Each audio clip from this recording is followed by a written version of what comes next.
मार्च का महीना है और हवा में महुआ की खुशबू घुल चुकी है। छत्तीसगढ़ के बस्तर में हरियाली एक अलग ही रंग घोल रही है। ऊपर उड़ते बीएसएफ के हेलीकॉप्टर की खिड़की से दिखती इंद्रावती नदी प्रकृति को नीले फीते से लपेटती दिखती है। लेकिन बस्तर की ये सुंदरता महज छलावा भर है। इन डरावने जंगलों में केंद्रीय और राज्य सशस्त्र पुलिस बल के जवान हिंसक वामपंथी उग्रवादियों या नक्सलियों के खिलाफ खूनी जंग में उलझे हुए हैं, जो पिछले 6 दशकों से देश में आंतरिक सुरक्षा की सबसे बड़ी चुनौती बने हुए हैं।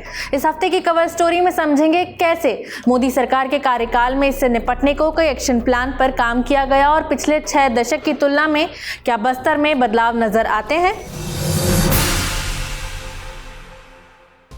नमस्ते, मेरा नाम खुशबू है और आप देख रहे हैं इंडिया टुडे हिंदी।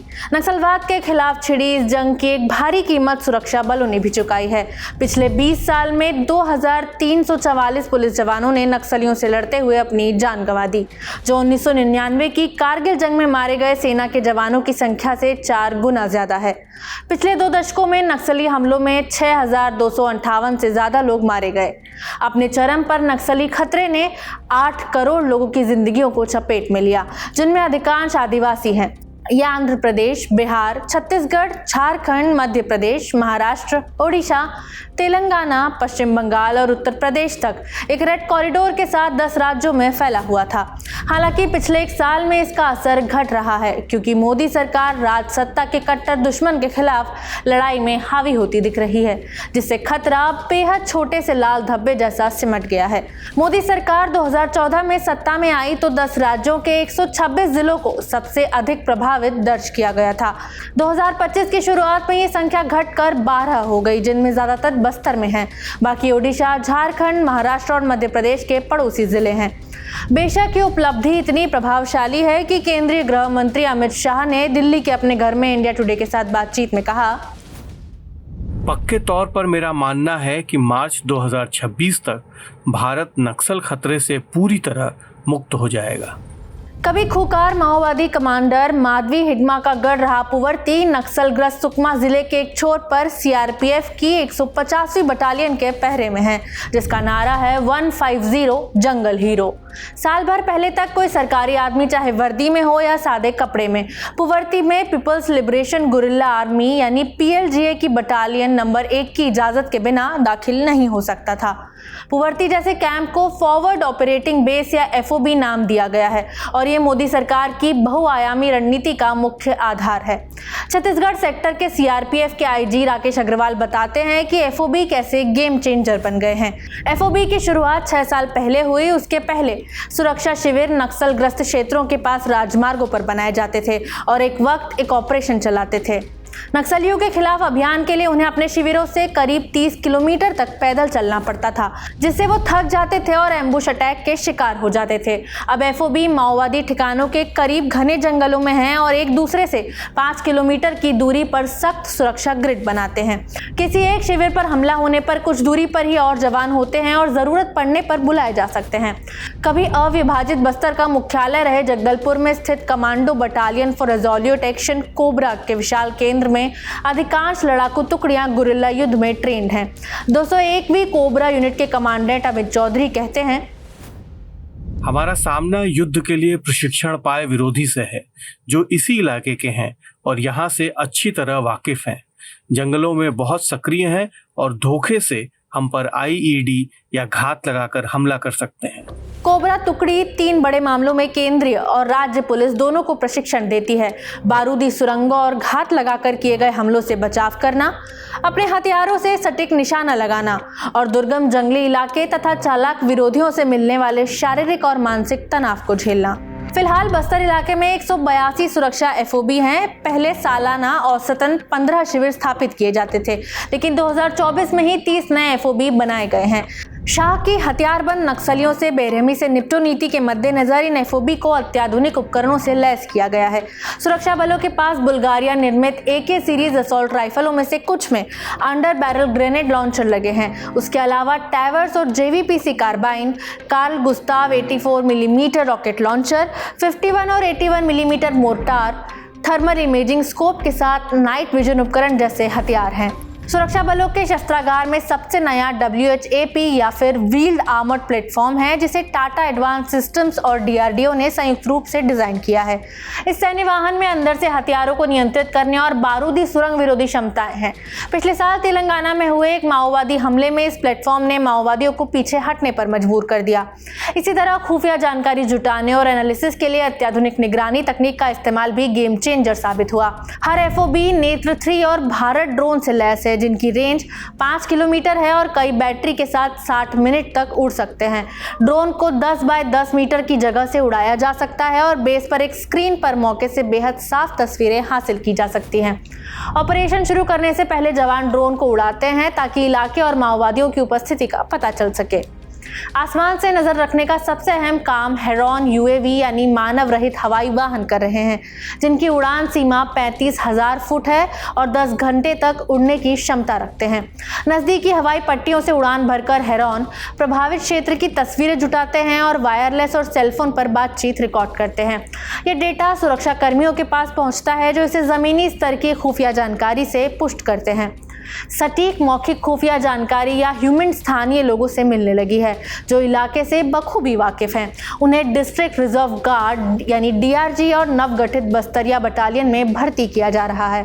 इसके अलावा आत्मसमर्पण कर चुके कई नक्सली इन बलों में शामिल हो गए हैं, जो नक्सलियों के तौर तरीकों और उनके ठिकानों के बारे में जानकारी दे रहे हैं।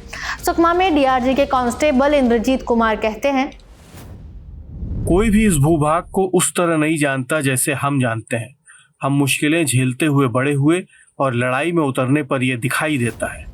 इन उपायों से ऑपरेशन में तेजी आई है और पिछले 15 महीनों में छत्तीसगढ़ में 305 माओवादियों को मार गिराया गया है और 2024 में ही बस्तर संभाग में 217 माओवादी मारे गए। इस बीच नक्सलियों से मुक्त क्षेत्रों में दबदबा बनाए रखने के लिए छत्तीसगढ़ पुलिस के फोर्टिफाइड पुलिस स्टेशन या बख्तरबंद थाने स्थापित किए गए हैं। पिछले 5 साल में 612 ऐसे थाने बनाए गए हैं। सुरक्षा बलों ने नक्सलियों के खिलाफ अभियान में 2019 से भारी कामयाबी दर्ज की है। 796 नक्सल मारे गए। सबसे ज्यादा 290 नक्सल साल 2024 में मारे गए। 5,978 नक्सली पकड़े गए और 15 शीर्ष नक्सल नेता मारे जा चुके हैं। इसके अलावा 7,516 नक्सलियों ने सरेंडर कर दिया है। ये बदलाव आया है सरकार की समर्पण नीति से। ये नीति हथियार डालने वाले माओवादियों को रुपए पैसे की सहायता, मकान, शिक्षा और रोजगार दिलाने में मदद करती है। हथियार डालने वाले काडर के खाते में तत्काल 25,000 रुपए जमा करवा दिए जाते हैं। रैंक के हिसाब से और भी वित्तीय इनाम दिए जाते हैं।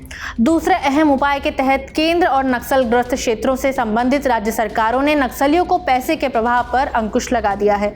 उनके आय का मुख्य स्रोत गर्मियों के महीनों में तेंदुपत्ता ठेकेदारों से लेवी और वन तथा सड़क ठेकेदारों से जबरन वसूली थी। नक्सली इस तरह अनुमानित 150 करोड़ रुपए जुटा लिया करते थे। निर्माण कार्यों को केंद्र सरकार की इकाई सीमा सड़क संगठन को सौंपने से पैसे का ये स्रोत तो बंद हो गया है।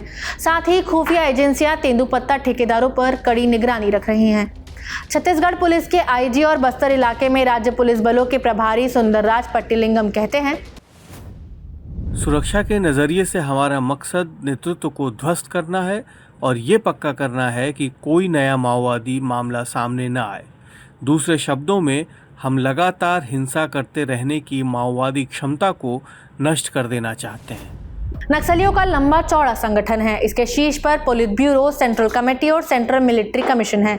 फिलहाल 70 साल का महासचिव नंबाला केशव राव पोलित ब्यूरो का प्रमुख है, जो बासवराज और गगन्ना उपनामों से भी जाना जाता है। सैन्य शाखा की क्षेत्रीय, प्रांतीय और जोनल कमान है और हथियारबंद मिलिशिया इस पिरामिड के आधार का निर्माण करते हैं। फिलहाल बस्तर में 3 इलाके ऐसे हैं जहां सुरक्षा का अभाव है। माओवादी इन्हें लिबरेटेड या मुक्त क्षेत्र कहते हैं। सबसे अहम है अबूझमाड़, जो सचमुच अबूझ जंगल है। ये 4000 वर्ग किलोमीटर में फैला है, जिसका 60% नारायणपुर, 15% बीजापुर, 10% कांकेर जिलों में आता है, जबकि और 5% महाराष्ट्र के गढ़चिरौली जिले में। IG सुंदरराज कहते हैं कि अबूझमाड़ अभेद किले की तरह है, जिसमें पहले सुरक्षा मौजूद नहीं थी, लेकिन अब इसके भीतर 9 कैंप हैं। इसे अबूझमाड़ में सुरक्षा का अभाव काफी घट गया है। दूसरा इलाका बीजापुर जिले में इंद्रावती टाइगर रिजर्व के भीतर नेशनल पार्क या वन क्षेत्र है।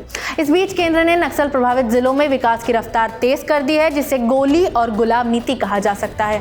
2 मार्च को पुवर्ती कैंप में सिविक एक्शन प्रोग्राम का आयोजन किया गया, जिसमें साइकिल, साड़ी, पानी की टंकी, कंबल और दवाइयां बांटी गई। दूसरे FOB की तरह पुवर्ती में भी 10 बिस्तरों का फील्ड अस्पताल है, जिसमें छोटे मोटे ऑपरेशन के लिए ऑपरेशन थिएटर भी है। बीजापुर जिले में पामेड़ के पास चिंतावागू नदी पर बना नया शानदार पुल कई ऐसी ही बुनियादी ढांचा परियोजनाओं में से एक है, जो कई गांवों के लिए जरूरी संपर्क मुहैया करा रहा है। वामपंथी उग्रवाद प्रभावित जिलों में मई 2014 से सितंबर 2024 के बीच 11,503 किलोमीटर सड़कें बनी। 17,589 किलोमीटर सड़कों के निर्माण के लिए कुल 20,815 करोड़ रुपए की मंजूरी दी गई। 2,343 मोबाइल टावर 2G कनेक्टिविटी के लिए 4,080 करोड़ रुपए की लागत से बनाए गए। इसके अलावा 2,542 टावरों के लिए 2,210 करोड़ रुपए की मंजूरी दी गई। 1,007 बैंक शाखाओं के अलावा 937 ATM खुले। 48 जिलों में औद्योगिक प्रशिक्षण संस्थान खोलने के लिए 495 करोड़ रुपए के फंड की मंजूरी मिली। जाहिर है ऐसी पहल से लोगों में बगावत की भावना को कम करने में मदद मिलेगी। छत्तीसगढ़ सरकार भी माओवादी समस्या के खिलाफ अपने प्रशासन की सक्रियता बढ़ा रही है। प्रभावित क्षेत्र में तेंदुपत्तों की तुड़ाई के लिए राज्य सरकार ने प्रति मानक बोरा मजदूरी को 4,000 रुपए से बढ़ाकर 5,500 रुपए कर दिया है। प्रभावित क्षेत्रों में नियत नेल्लानार या मेरा आदर्श गांव योजना शुरू की गई है, जिसके तहत लोगों को 52 योजनाओं और 31 नागरिक सेवाओं में नामांकित किया जा रहा है। नक्सलियों से लड़ने वाली सभी प्रमुख सुरक्षा एजेंसियां जानती हैं कि मार्च 2026 तक नक्सल समस्या का खात्मा करने की गृह मंत्री की समय सीमा को पूरा करना मुश्किल काम तो है, लेकिन वो इस जंग को जीतने के लिए पूरी तरह तैयार हैं। नक्सलवाद की समस्या और इसे खत्म करने को लेकर केंद्र सरकार के अप्रोच को आप कैसे देखते हैं, हमें कमेंट बॉक्स में बता सकते हैं। वीडियो में इतना ही, शुक्रिया।